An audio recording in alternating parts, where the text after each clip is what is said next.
नमस्कार दोस्तों। आज आप और मैं जो 70% ग्रुप बी के लिए एग्ज़ाम हुए थे, एएन के लिए एग्ज़ाम हुए थे, जो सिविल ब्रांच के लिए हुए थे, उसके पेपर का पार्ट 2 सॉल्व करेंगे। चलिए दोस्तों, शुरू करते हैं और हम इंस्ट्रक्शन देखते हैं।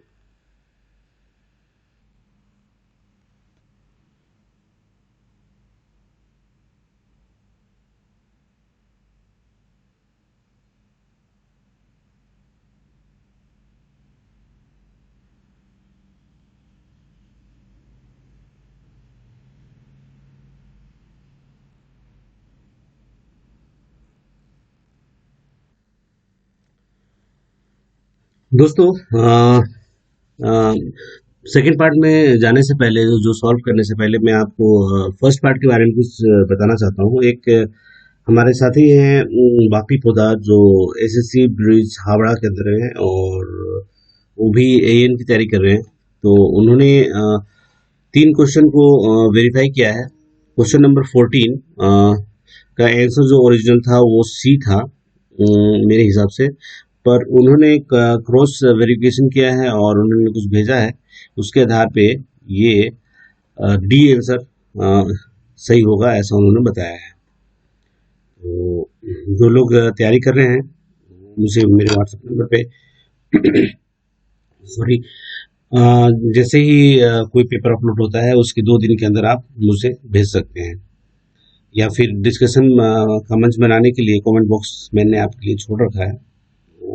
चलिए, और इसके अलावा जो क्वेश्चन नंबर 35 है, जिसके बारे में उन्होंने बताया है,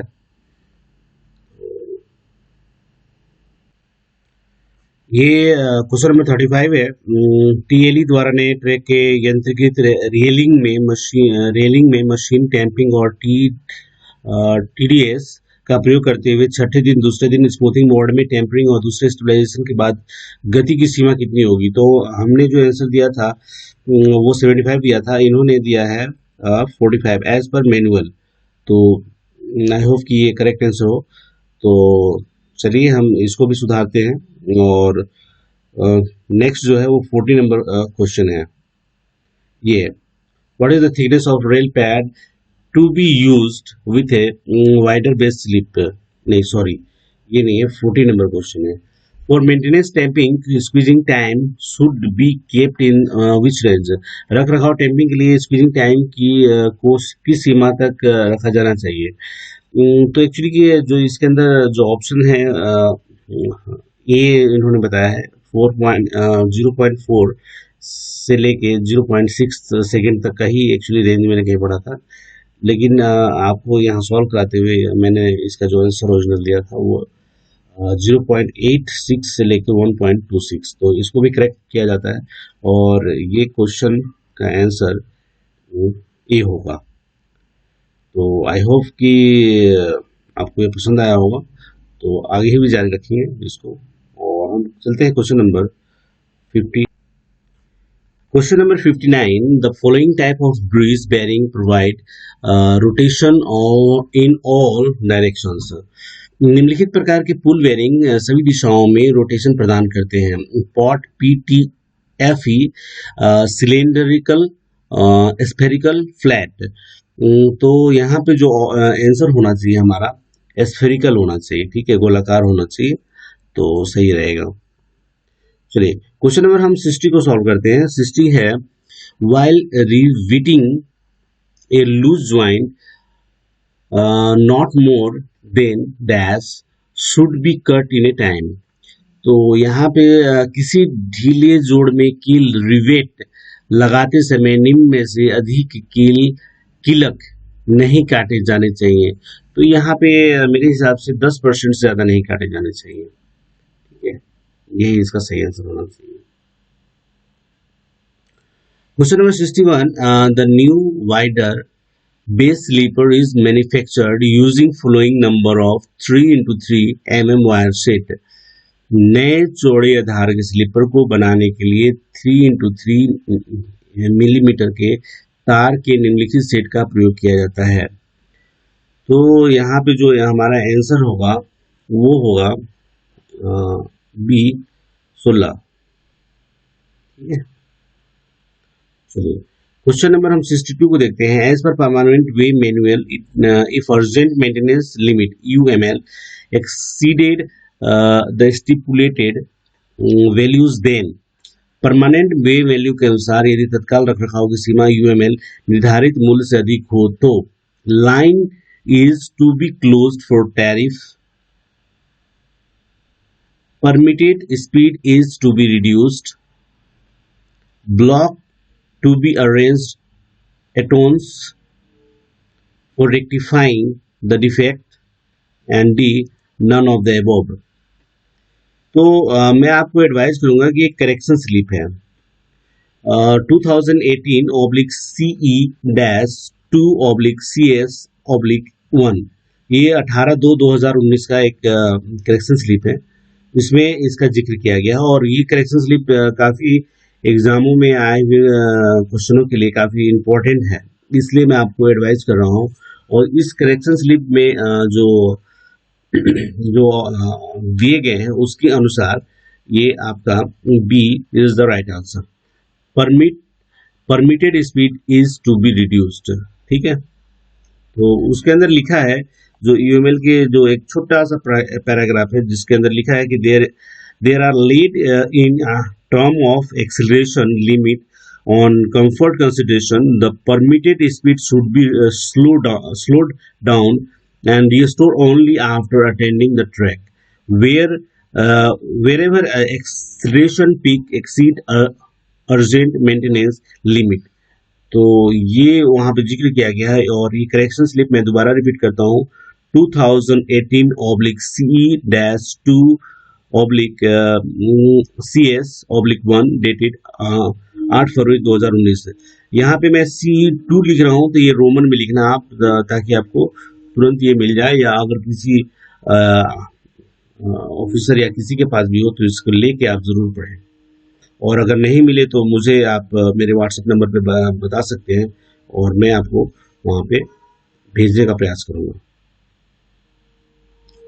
चलिए क्वेश्चन नंबर हम 63 को देखते हैं। ये rough and rapid investigation of an area with a view of determine the technical feasibility and approximate cost of one or more route for a project railway line from a general examination with the help of a contoured survey of India map and other available material without a more careful investigation is generally known as a reconnaissance सर्वे। ठीक है, ये जितने सर्वे हैं इनको आपको point wise याद ही कर लेना चाहिए मेरे हिसाब से, और इसका आंसर ए होगा।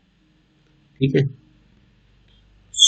एक क्षेत्र का अनुमानित और तेज सर्वेक्षण जो भारत के नक्शे और अन्य उपलब्ध सामग्रियों का प्रयोग कर अधिक सावधानी के बिना एक समान परीक्षा से अनुमानित रेलवे लाइन के लिए एक या अधिक मार्गों के तकनीकी व्यवहार्यता और अनुमानित लागत का निर्धारण करने की दृष्टि से किया जाता है। आमतौर पर निम्न के रूप में किया जाता है, तो रिकग्निशन सर्वे को कहा जाता है। ठीक है, उसके बाद बाकी सर्वे होती है। तो चलिए हम क्वेश्चन नंबर 64 पे चलते हैं और देखते हैं। For water to be used for concreting purpose its pH value shall not be less than 4, less than 6, less than 3 and more than 7। जल का pH मान कंक्रीटिंग उपयोग के उद्देश्य के लिए निम्न में से नहीं होना चाहिए। ठीक है, तो यहाँ पे जो ऑप्शन है लेस देन 6 से नहीं होना चाहिए, नॉट लेस देन 6 है, यानी कि 6 से कम नहीं होना चाहिए। तो हमारा जो आंसर बी है इज द राइट आंसर। चलिए हम क्वेश्चन का जवाब देते हैं 65 में। ठीक है, एज पर IR-S4D और for existing work minimum horizontal distance permitted for any structure other than station yard from centre of track from 305 mm to 1065 mm from rail level is। मौजूदा कार्य के लिए IRSOD के अनुसार रेल के स्तर से 305 मिमी से 1065 मिमी तक के ट्रैक के केंद्र से किसी भी स्ट्रक्चर स्टेशन यार्ड के अलावा के लिए अनुमानित न्यूनतम क्षैतिज दूरी है। तो ये जो है वो 2135 यहाँ पे सी सी हमारा आंसर होगा 2135 mm है। ठीक है, चलिए क्वेश्चन नंबर हम 66 को देखते हैं। वर्टिकल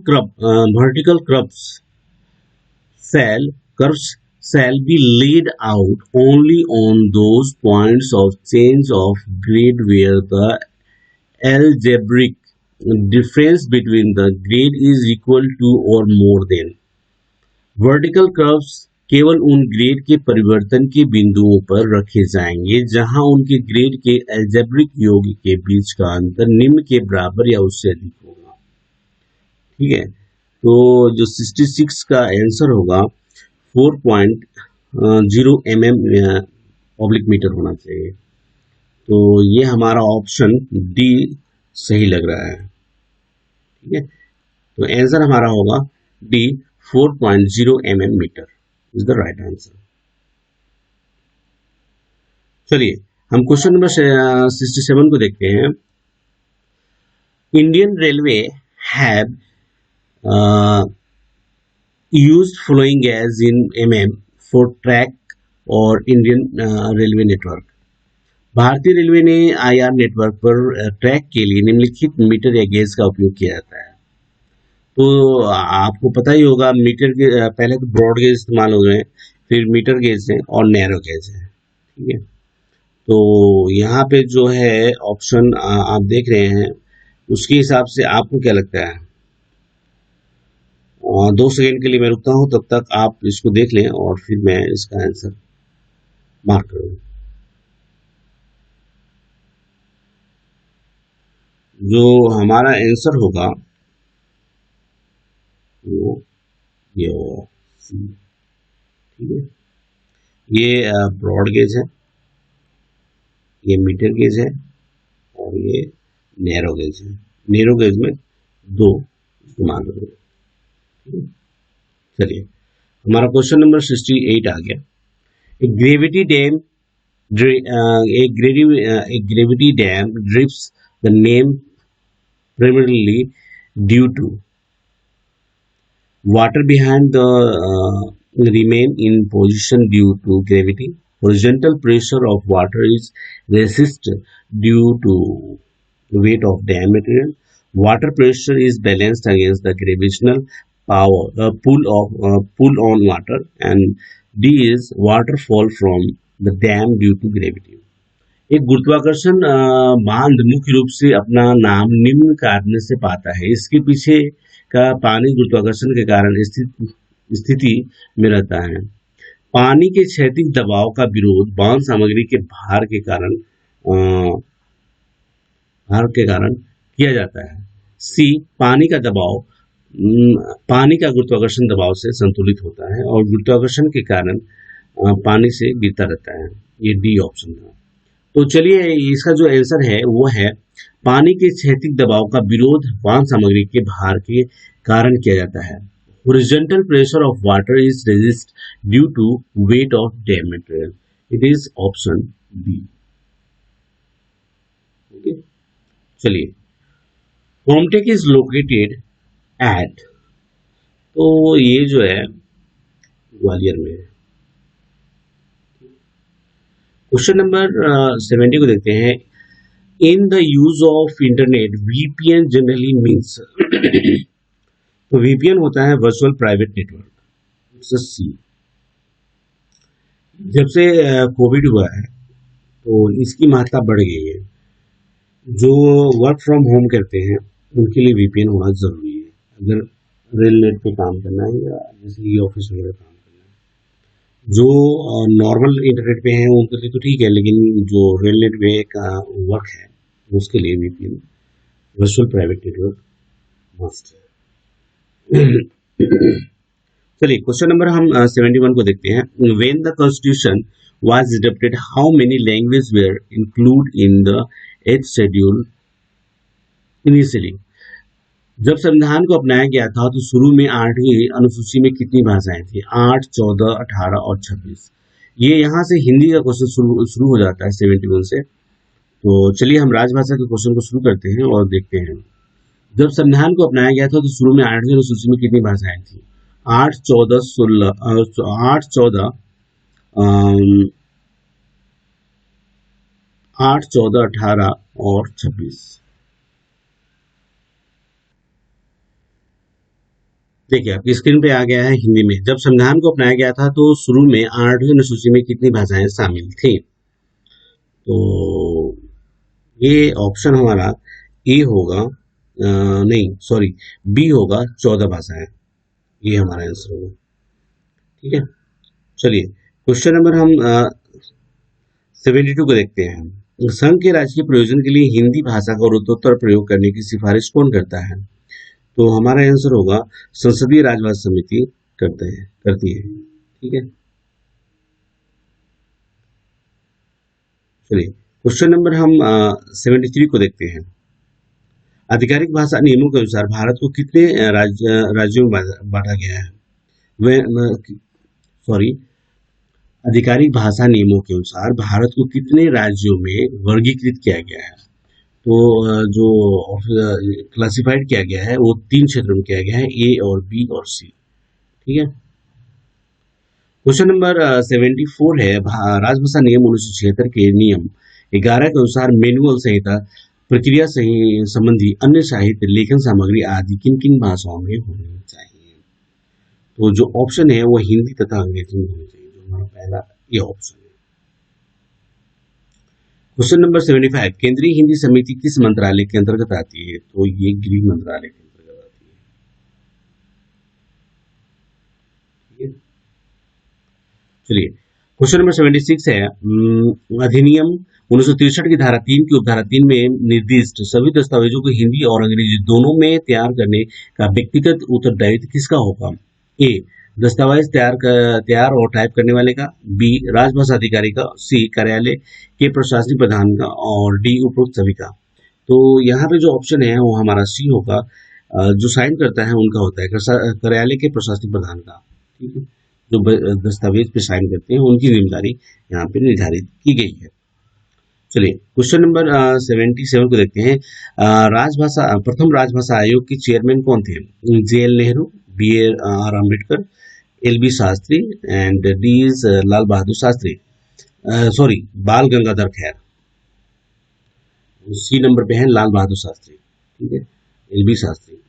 तो हमारा जो आंसर है वो बाल गंगाधर खेर है। चलिए क्वेश्चन नंबर 78 है। रेल हिंदी सलाहकार समिति के अध्यक्ष कौन होते हैं? यहाँ पे ऑप्शन है ए, अध्यक्ष रेलवे बोर्ड, बी, रेल मंत्री, सी, सदस्य कार्मिक और डी, हर जोन के महाप्रबंधक। तो रेल हिंदी सलाहकार समिति के अध्यक्ष रेल मंत्री होते हैं। ओके, चलिए क्वेश्चन नंबर हम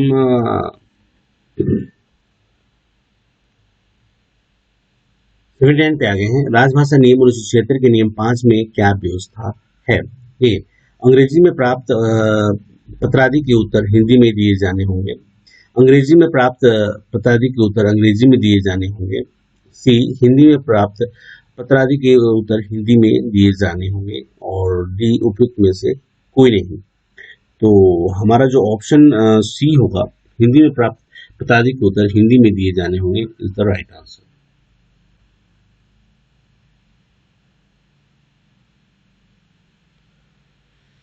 क्वेश्चन नंबर 80 है। राजभाषा कार्यान्वयन समिति की बैठक की अवधिकता यानी कि पीरियोडिसिटी क्या है? तो ऑप्शन है 6 महीने में एक बार, 3 महीने में एक बार, और सी है 1 महीने में एक बार, और डी है हर साल एक बार। तो हमारा जो ऑप्शन होगा 3 महीने में एक बार। ये कंपल्सरी क्वेश्चंस हैं, अनिवार्य प्रश्न पत्र हैं जो 81 से लेके 110 तक के हैं और ये फाइनेंशियल रूल्स एंड एस्टेब्लिशमेंट से रिलेटेड है। तो ये सभी एग्जामों के लिए इक्वली इम्पॉर्टेंट हैं। और चलिए इसके बेनिफिट्स को हम लेते हैं। तो क्वेश्चन नंबर 81 से शुरू करते हैं। चलिए फटाफट देखते हैं। वे एंड वर्क्स की मरम्मत और रख रखाव को निम्न डिमांड नंबर में चार्ज किया जाता है। Repair and repairs and maintenance of way and works is charged to demand number 11, 7, 3 and 4। ठीक है, तो यहाँ जो हमारा ऑप्शन आएगा 4 यानी कि सी इज द राइट आंसर। यात्री सुविधाओं के लिए प्लान हेड का समन्वय विभाग है इंजीनियरिंग, ट्रैफिक, कमर्शियल एंड कार्मिक और कमर्शियल। तो जो आंसर होना चाहिए वो होना चाहिए कमर्शियल। ये जो अभी हमने ये वे एंड वर्क्स मरम्मत के रख रखाव के निम्न डिमांड नंबर में चार्ज किया जाता है, तो ये हमने 4 देख लिया। मैंने बताया आपको कि भाई ये क्या जाता है, लेकिन मैं आपको इसके बाकी जो आसपास के जो नंबर हैं, जैसे 4 के साथ ही 1 नंबर है वो है रेलवे बोर्ड का, 2 सेकेंड है जो मिसलेनियस एक्सपेंडिचर है, 3 is general superintendent and managements का है, 4 तो मैंने बता दिया कि वे परमानेंट वे एंड वर्क्स का है, 5 जो है वो मोटिव पावर्स का है, सी इज ए कैरेजन वैगन। तो ये जो आसपास के जो नंबर हैं उनको याद करना काफी अच्छा रहेगा। चलिए क्वेश्चन नंबर हम 83 को देखते हैं और सॉल्व करते हैं। स्टैंडर्ड फॉर्म 5 प्रयुक्त किया जाता है। स्टैंडर्ड 5 प्रयुक्त किया जाता है मेजर पेनल्टी देने के लिए, माइनर पेनल्टी देने के लिए, सस्पेंशन की रिवोक के लिए और मेडिकल छुट्टी के लिए। तो SF5 जो दिया जाता है वो मेजर पेनल्टी के लिए दिया जाता है।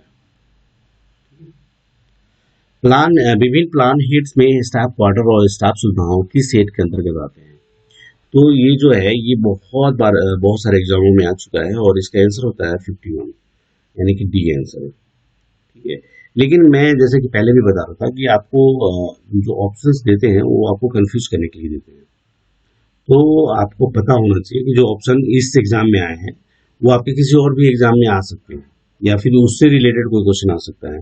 जैसे कि 51 के ऊपर में 31 है, तो 31 किस चीज के लिए आपको पता होना चाहिए। जैसे वो है ट्रैक रिन्यूअल्स के लिए। ठीक है, उसके आगे 32 भी आ सकता है, तो वो है ब्रिज वर्क्स के लिए। ठीक है, 29 जो है road safety works conversion of unmanned level crossing in a man level crossing. ठीक है, और 30 जो है वो road safety works conversion of level crossing into road over bridge और रोड ओवर अंडर ब्रिज, ये दोनों के लिए। तो ये चीजें आपको बहुत फायदेमंद देंगी और क्वेश्चन नंबर 84 को आप बहुत अच्छे तरीके से याद कर लेंगे क्योंकि ये बहुत बार रिपीट हो रहा है, मैंने बहुत सारे एग्जामों में देखा है और आपकी सुविधा के लिए यहाँ पे मैंने बता दिया। देखिए, ठेकेदारों से सुरक्षा प्राप्त करने का मुख्य उद्देश्य क्या है। तो इसके लिए आपको पढ़ना चाहिए। ये जो Indian railway general contract condition है तो उसके अंदर इसका जिक्र किया गया है। चलिए हम क्वेश्चन पे चलते हैं। ठेकेदारों से सुरक्षा प्राप्त करने का मुख्य उद्देश्य क्या है। Main purpose of obtaining security deposit from contractors is fraud के नुकसान होने पर नुकसान की भरपाई के लिए, अनुबंध की उचित और वफादार पूर्ति के लिए, निविदा बुलाने में हुए खर्च की भरपाई के लिए, निविदाकार द्वारा अपनी बोली खुली रखने के लिए। अंग्रेजी में अगर इसको ध्यान से देखेंगे तो ये लिखता है to recover damage in case of any fraud done by the tenderer. A. B. For the due and faithful fulfillment of the contract. And C. To compensate cost in expenditure for tendering. And D is for tenderer to keep his offer open. तो जो उस contract के अंदर मैं जिसकी बात कर रहा था जनरल IRS कंडीशन के बारे में, उसके अंदर लिखा हुआ है कि for the due and faithful fulfilment of contract, उचित अनुबंध की उचित और वफादार पूर्ति के लिए। क्योंकि IRS कंडीशन जो है हिंदी में मुझे तो नहीं मिला है, अगर आपको वही मिला हो तो मुझे ज़रूर शेयर करें ताकि मैं बाकी जो एस्पिरेंट हैं उनके लिए उनको शेयर कर दूँ। चलिए क्वेश्चन नंबर 86 को देखते हैं। सड़क सुरक्षा कार्यों आरओबी और आरयूबी के लिए प्लान हेड हैं। तो जैसे कि मैंने अभी क्वेश्चन नंबर हमने सॉल्व किया था 84, तो इसके सारे ऑप्शन देखो 29, 30, 31 यहाँ पे आ गए 29, 30, 31 और 32। तो आपको अभी जैसे मैंने बताया तो वो क्वेश्चन आपके लिए काफी इंपॉर्टेंट हो जाते हैं। तो यहाँ पे भी ये रिपीट किया गया, तो ये इसका आंसर जो होगा वो होगा 30। ठीक है। Road safety works conversion of level crossing into road overbridge, road overbridge and road underbridge. तो हम एक बार फिर से इस क्वेश्चन को पढ़ लेते हैं ताकि किसी तरह की कोई कंफ्यूजन न रहे। सड़क सुरक्षा कार्यों आरओबी एंड आरयूबी के लिए प्लान हेड हैं। आरओबी जो है रोड ओवरब्रिज एंड आर ये जो है ROB road overbridge and ROUB road underbridge. ठीक है। तो ये इम्पोर्टेंट है, तो मैं आपको यही समझा रहा था। और 32 के लिए मैंने बताया कि ये ब्रिज वर्क्स के लिए होता है, और 31 जो होता है ट्रैक रिन्यूअल होता है, और 29 मैंने बताया था road safety work conversion of unmanned level crossing in main level crossing. ठीक है। तो ये हेड उनके लिए इस्तेमाल किए जाते हैं। चलिए क्वेश्चन नंबर 87। प्रथम दृष्टि व्यय को अवसर की मांग की अपेक्षा अधिक नहीं होना चाहिए और प्रत्येक सरकारी कर्मचारी को सार्वजनिक ध्यान से होने वाले व्यय के संबंध में उसी सतर्कता का प्रयोग करना चाहिए जैसे कि साधारण विवेक से व्यक्ति अपने स्वयं के धन के संबंध में करते हैं। मुख्य हिस्सा है ए वित्तीय औचित्य के सिद्धांत का, आचरण के नियम का और अनुबंध के सामान्य शर्तें, और डी है उपयुक्त में से कोई नहीं।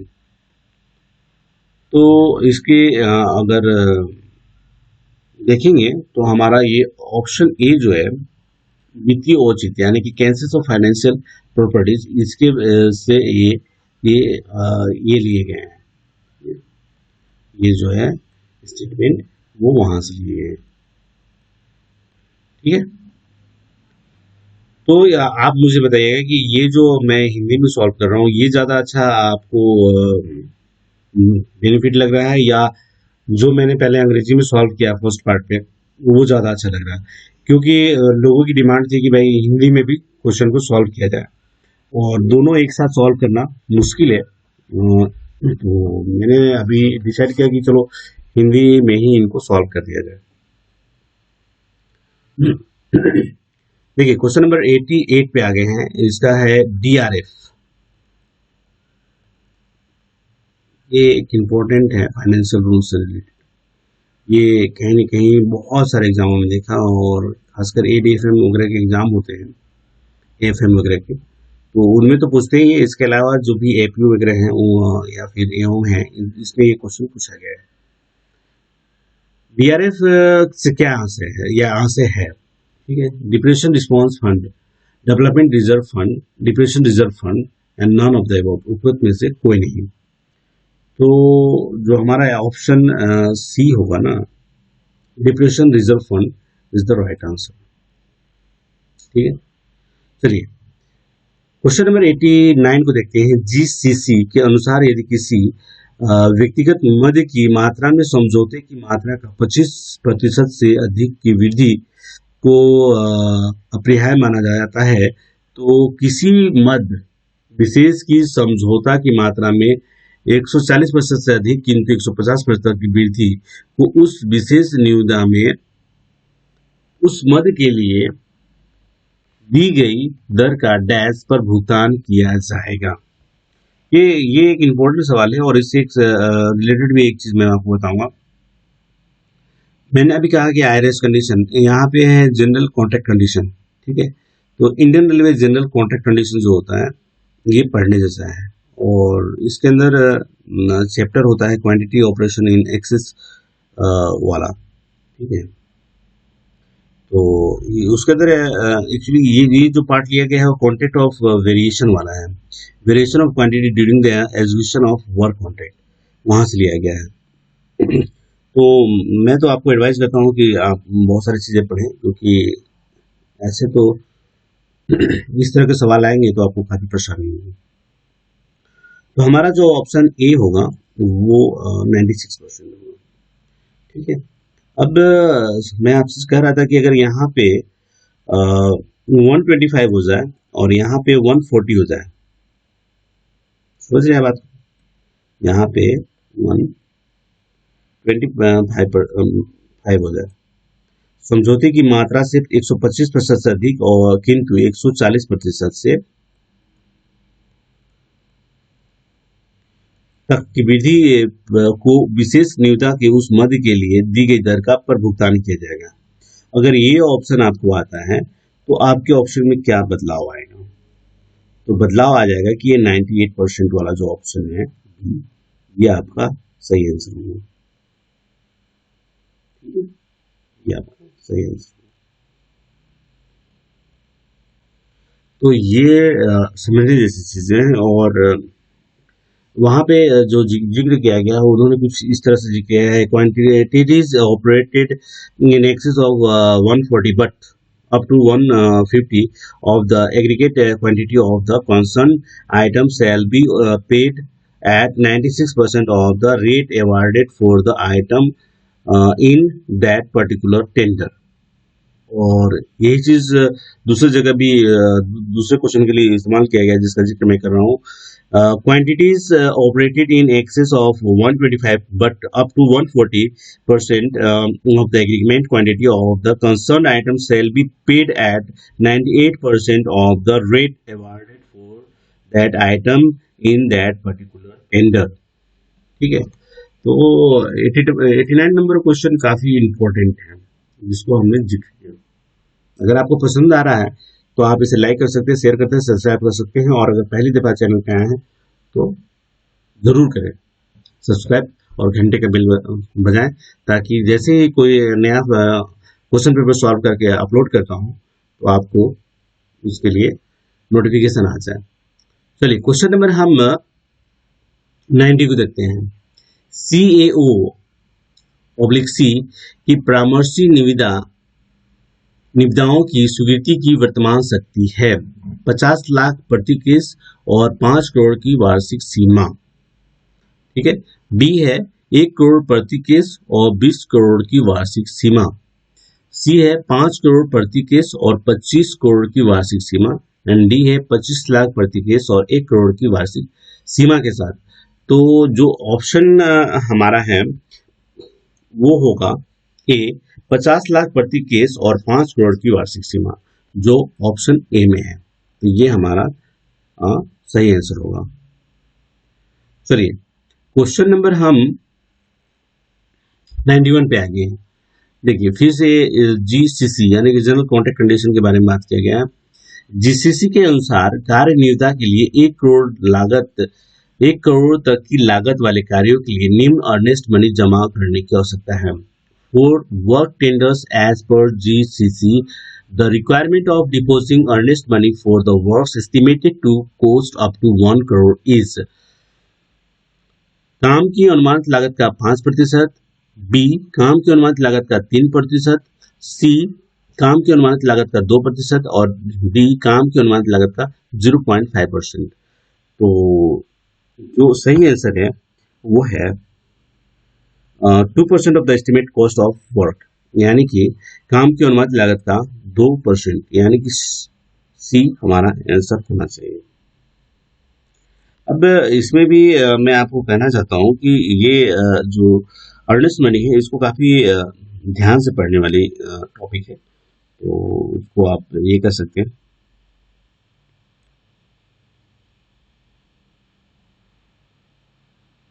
ठीक है। तो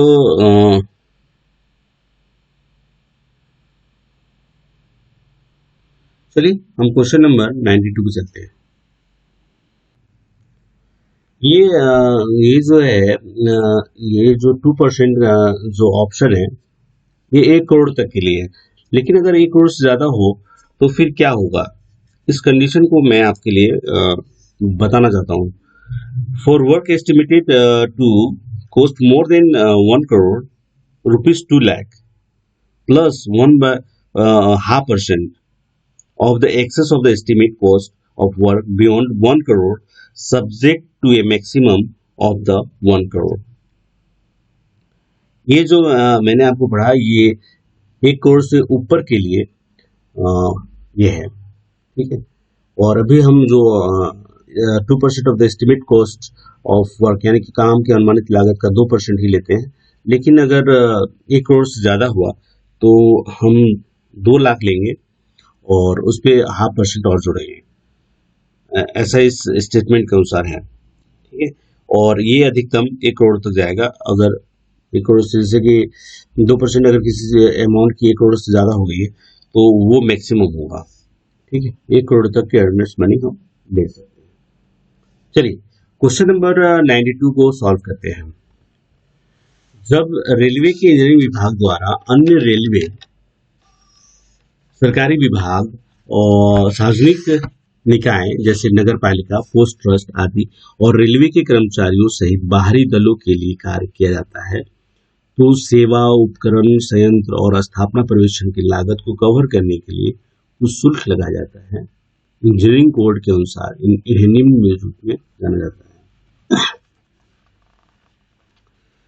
तो ये जो टॉपिक है, ये इसके ऑप्शन को पहले देख लेते हैं। Establishment charges, overhead charges, engineering charges and departmental charges. ये जो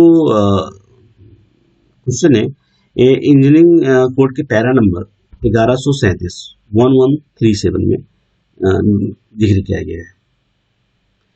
तो वहां पे जो जिक्र किया गया है उसके अनुसार ये डिपार्टमेंटल चार्जेस होंगे, ठीक है। चलिए question number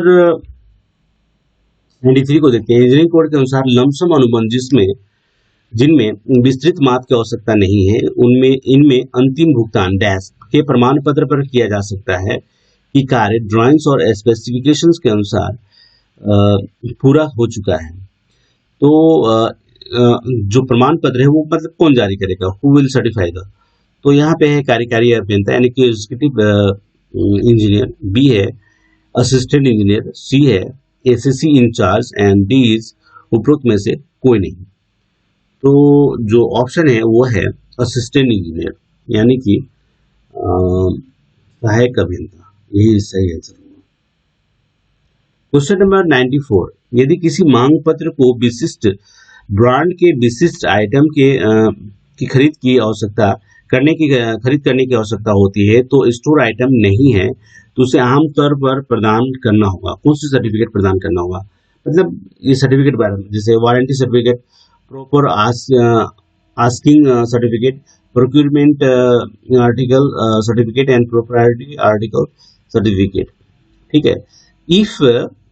If an inventor need to procure a specific item of a specific brand which is not a store item, he would generally need to provide।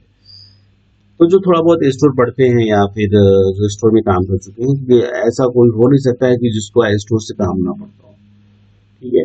और खासकर इंजीनियरिंग डिपार्टमेंट वाले लोगों को तो उनको पता ही होगा। तो हमारा जो कहने का मतलब है कि अगर आप प्रैक्टिकली काम कर रहे हैं तो आपको पता चल जाएगा, क्योंकि ये पीएससी आइटम के बारे में जिक्र कर रहा है और पीएससी का फुल फॉर्म ऑलमोस्ट लोगों को पता होता है, ठीक है। प्रोप्राइटरी आर्टिकल सर्टिफिकेट ये देना पड़ता है, उसमें भी 3 पॉइंट्स वगैरह होते हैं जिनको मार्क करना पड़ता है, ठीक है। और इसका जिक्र भी मॉडल एसओपी 2018 में किया गया है उनके पावर के बारे में, तो वहां भी जाके आप पढ़ सकते हैं मॉडल एसओपी 2018 में, ठीक है। वो स्टोर ब्रांच के लिए जो कोड है उसके में दिया गया। चलिए क्वेश्चन नंबर 95 को देखते हैं। एक अनुबंध में पीवीसी का सामान्यतः मतलब होता है। PVC in a contract usually means, ठीक है। ऑप्शन ए है price variation clause, people variation clause, price variation clause and price verification clause. तो जो हमारा होगा आंसर वो प्राइस वेरिएशन क्लॉज है। ईवीसी का यही सही आंसर मिलेगा।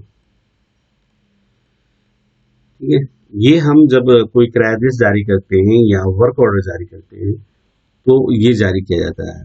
ये प्राइस वेरिएशन क्लॉज अगर कुछ स्थितियों में जैसे कि सरकार ने टैक्स बढ़ा दिया या और भी कोई कंडीशन होते तो उसमें अगर कोई अप्लाई होता है तो हम इसके रेट के बारे में वो कर देते हैं, भाई ये बढ़ गया है और इतने परसेंट इनको पेमेंट कर देगा। ठीक है, चलिए क्वेश्चन नंबर 96 पे आ गए हैं, जल्दी इनको कंक्लूड करेंगे। एक स्थान से दूसरे स्थान पर स्थानांतरित करने पर भत्ता के संबंध में सीटीजी का क्या अर्थ है? तो सीटीजी जो है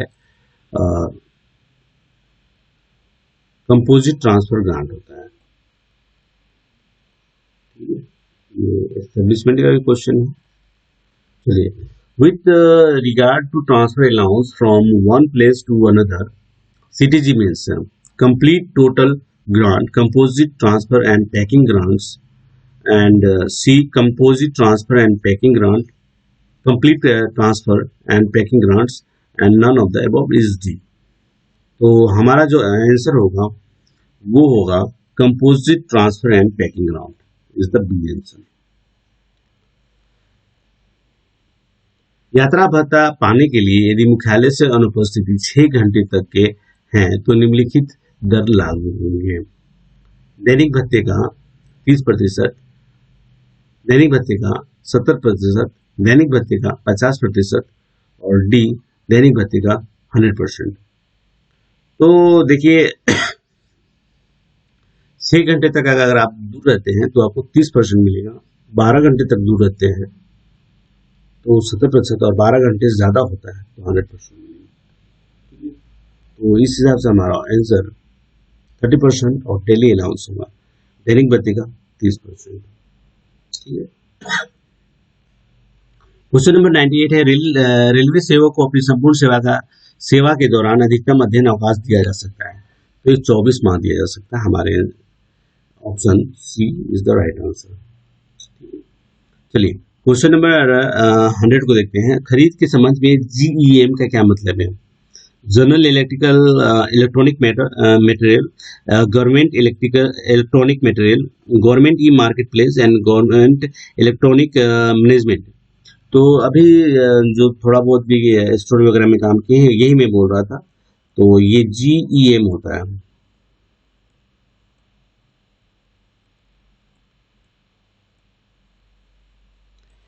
government e market place is the right answer, जो हमारा सी ऑप्शन है।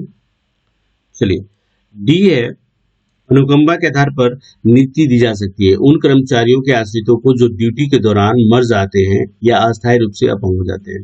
बी, उन कर्मचारियों के आश्रितों को जिनका पता 7 साल की अवधि के लिए नहीं जाना जाता है और इस खाते पर कर्मचारी के निपटान का भुगतान परिवार को किया जाता है।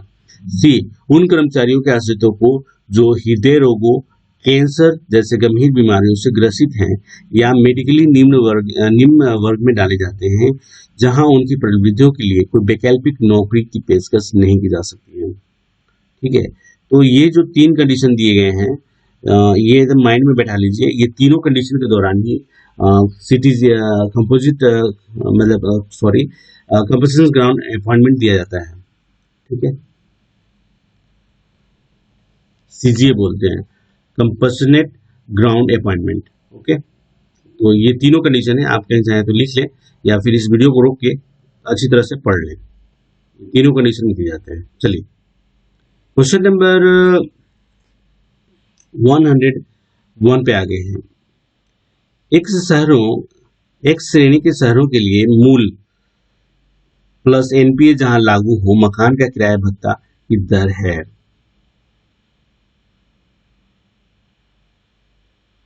तो इसका सही आंसर 30% हो जाएगा इस ऑप्शन के आधार पे। ठीक है, आप बताइए आपको क्या लगता है। ठीक है, चलिए क्वेश्चन नंबर 102 पे चलते हैं। एक पुरुष रेल सेवक को एक समय पर पितृअवकाश दिया जा सकता है। तो जिन्होंने लिया है उनको पता होगा, और जिन्होंने नहीं लिया है वो यहाँ पे देख लेंगे। 15 दिन का होता है, ठीक है, एक बार में 15 दिन छुट्टी दी जा सकती है। अगर वो उन्होंने 6 महीने तक नहीं लिया तो ये लैप्स भी हो जाती है, ठीक है। चलिए क्वेश्चन नंबर 103, संचयी प्रभाव के बिना उसकी पेंशन को प्रतिकूल रूप से प्रभावित नहीं करती हुई अवधि के लिए एक स्तर के वेतनमान के निचले स्तर पर 3 साल से अधिक अवधि के लिए कटौती करना है। क्या है? माइनर पेनल्टी है, मेजर पेनल्टी है, दोनों ही हो सकती हैं, और उपयुक्त में से कोई नहीं, उपयुक्त में से कोई नहीं। तो जो ऑप्शन है उसके हिसाब से जो आंसर आएगा वो माइनर पेनल्टी के अंदर आएगा, ठीक है। अंग्रेजी में मैं पढ़ देता हूँ, कुछ लोगों को हिंदी में समझने में दिक्कत हो तो। Reduction to a lower stage in the time scale of pay by any by one stage for a period not exceeding 3 years without cumulative effect and not adversely affect his pension is a minor penalty. Reduction to a lower stage in the time scale of pay by one stage for a period not exceeding 3 years without cumulative effect and not adversely affecting his pension is a minor penalty. New pension scheme is effective from, नई pension योजना निम्न से प्रभावी हुई है।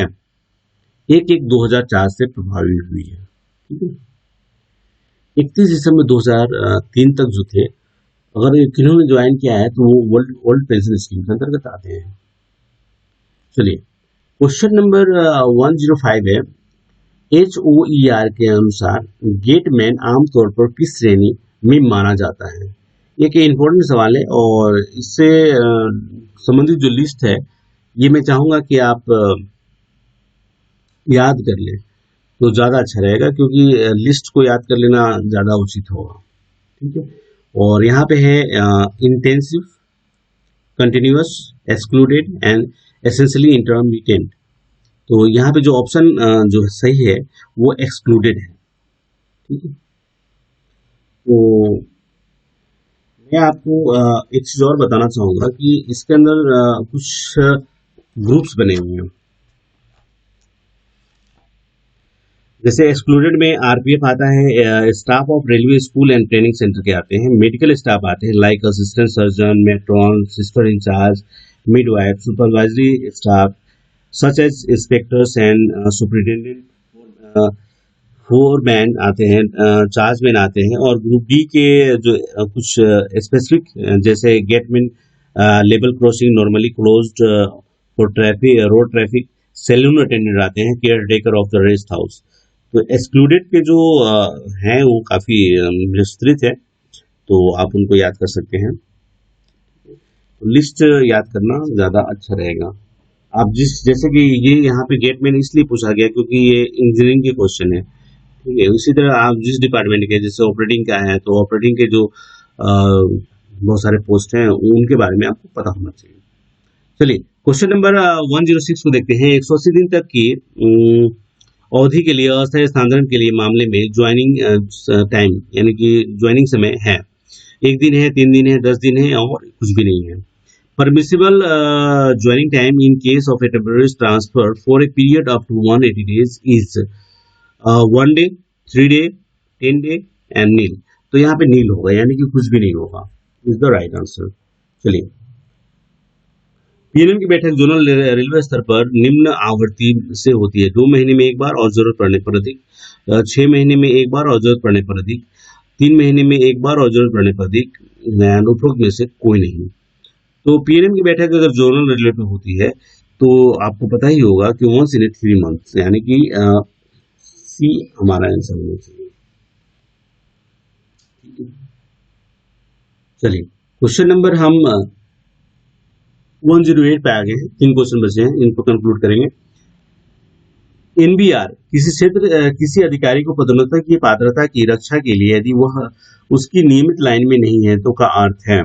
NBR अगर आप abbreviation पढ़ रहे हैं तो एनबीआर इस पूरे सेंटेंस को पढ़ने की भी जरूरत नहीं पड़ेगी, वहां पे साफ साफ लिखा है नेक्स्ट बिलो रूल। ठीक है, तो option not below rule, next below rule, no bar needs and उपरोक्त में से कोई नहीं। तो मैंने जैसे कि बताया कि नेक्स्ट बिलो रूल है, तो 108 का जो आंसर होगा वो बी होगा, नेक्स्ट बिलो रूल। ठीक है, आप बिल्कुल भी कंफ्यूज ना हो।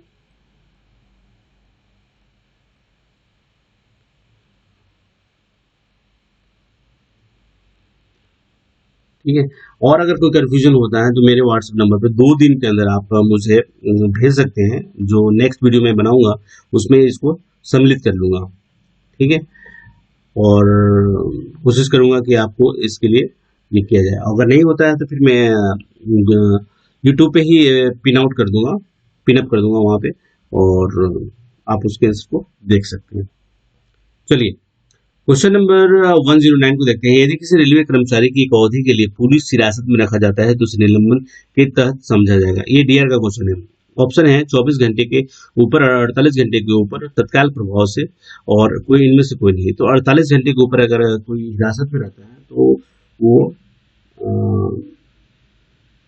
डीम टू बी सस्पेंशन में आ जाता है। ठीक है, निलंबित समझा जाएगा वो। चल 48 घंटे से ऊपर अगर वो पुलिस हिरासत में रहता है तो। क्वेश्चन नंबर 1010 है 1110 मतलब 110 है। 4 क्षेत्रीय रेलवे MNOP हैं, उनके पास क्रमशः 90, 170, 200 और 110 के रूप में परिचालन अनुपात है। सबसे अधिक लाभ कमाने वाला क्षेत्र कौन सा होगा? तो जो परिचालन अनुपात जिसके पास सबसे कम होगा वो अधिक लाभ कमाने वाला होगा। ठीक है, ये AMM के क्वेश्चन में भी पूछे गए हैं, वेस्टर्न रेलवे में, अहमदाबाद वेस्टर्न रेलवे में, सॉरी। और ये बहुत सारे जो नॉर्थ के ये हैं एग्जाम, उनमें पूछे गए हैं। साउथ के 1-2 क्वेश्चन में पूछे गए हैं, और ये SWR का क्वेश्चन जिसका हम सॉल्व कर रहे थे उसमें पूछे गए हैं। इस हिसाब से हमारा जो ऑपरेटिंग रेशियो जो है 90% वाला जो है वो सही होगा, और option A is the right answer, क्योंकि ये इनके साथ मैच करते हैं। ये इनके साथ है, और ये इनके साथ है, और ये इनके साथ है। ठीक है, तो चलिए, आपको थैंक यू सो मच, आपने इस यात्रा में इतनी दूरी तक आए, आपका थैंक यू। और आप अगर इससे लाभान्वित होते हैं तो ज़रूर हमें बताएं और कमेंट करें। पसंद आया तो ठीक है, नहीं पसंद आया तो आप डिसलाइक करके अपने कमेंट को कमेंट बॉक्स में बता सकते हैं। चलिए, थैंक यू सो मच, लेकिन 2 दिन के अंदर ही इस वीडियो को अपलोड होने पे, उसके बाद नहीं। Thank you. चलिए, हम नेक्स्ट वीडियो में मिलते हैं।